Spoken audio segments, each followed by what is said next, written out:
बोले श्री सत्यनारायण भगवान की जय। व्यास जी बोले कि एक समय नेमिषारण्य तीर्थ में शौनक आदि ऋषि पुराण वक्ता सूत जी महाराज से पूछते हैं, जिस व्रत अथवा तप से अपना अभिष्ट फल प्राप्त हो उसको सुनने की हम लोगों की इच्छा है, सो हे महर्षि आप कहिए। सूत जी ने कहा कि एक समय नारद जी ने इसी प्रकार लक्ष्मीपति विष्णु भगवान से पूछा था और विष्णु भगवान ने देवर्षि नारद जी से जिस प्रकार कहा था वही हम तुमसे कहते हैं।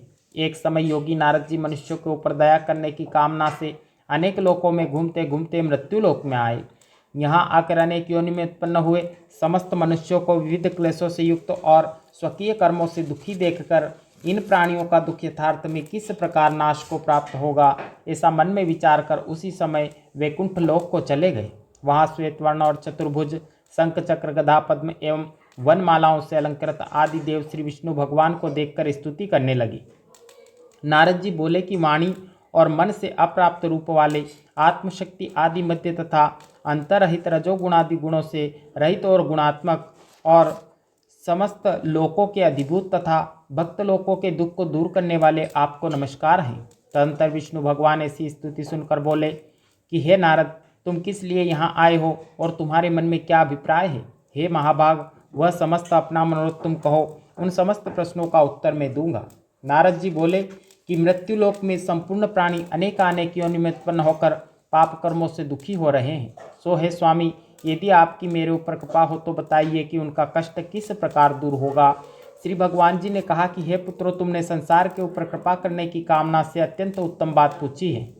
जिस उपाय के करने से प्राणी मोह से छूट जाते हैं उसे सुनो। मैं तुमसे कहता हूँ, अत्यंत पुराण वाला स्वर्ग या मृत्युलोक में परम दुर्लभ एक व्रत है।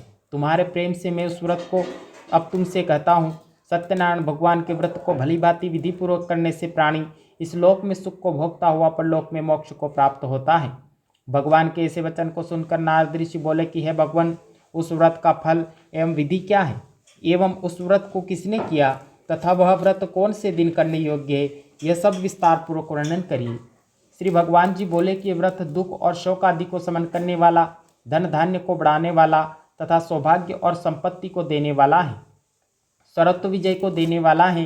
अतः जिस किसी दिन मनुष्य भक्ति एवं श्रद्धा से युक्त होकर संध्या के समय सत्यनारायण भगवान की पूजा करे, ब्राह्मण और बंधु बांधवों सहित धर्म से युक्त होकर नैवेद्य अर्थात भोग लगावे, सवा सेर भक्ति से अर्पण करे, केले का फल, घी, दूध, गेहूं का चूर्ण ले और गेहूं के चूर्ण के अभाव में चावल का चूर्ण ले, शक्कर अथवा गुड़ लेना चाहिए। परंतु सवाया संपूर्ण सामान भक्ति भाव से इकट्ठा करके भगवान को भोग लगावे, जन समुदाय सहित कथा का श्रवण करके ब्राह्मणों को दक्षिणा दे, अनंतर बंधु बांधवों सहित ब्राह्मणों को भोजन करावे, फिर भक्ति पूर्वक स्वयं प्रसाद भक्षण करे, नृत्य आदि रात्रि को जागरण करे, तदंतर सत्यनारायण भगवान का ध्यान करते हुए अपने स्थान को चला जाए। इस प्रकार व्रत का आचरण करने से निश्चय ही मनुष्यों की आकांक्षा पूर्ण हो जाती है। विशेष करके कलयुग में यही एक पृथ्वी पर उपाय है।